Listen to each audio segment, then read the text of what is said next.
আসসালামু আলাইকুম গাইস, আশা করি আপনারা খুব ভালো আছেন। আলহামদুলিল্লাহ আমিও ভালো আছি। আজ আমাদের এখানে খুব বৃষ্টি হচ্ছে।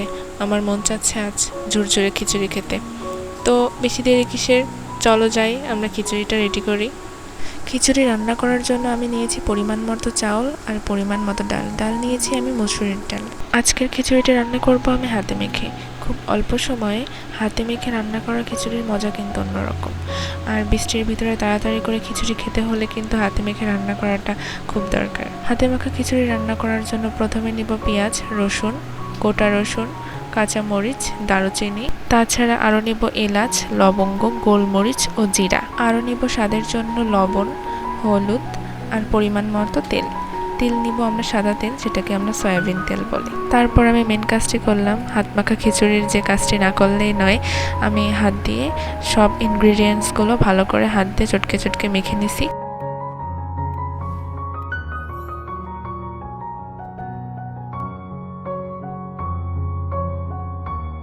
ভালো করে মাখা হয়ে গেলে তার ভিতরে আমরা আগে থেকে ধুয়ে রাখা চাল দিয়ে দিব। তারপরে এর ভিতর দিয়ে দিব ডাল।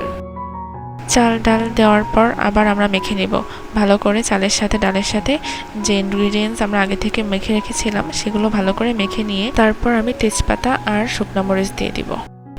সবশেষে আমি পরিমাণ মতো পানি দিয়ে নেব।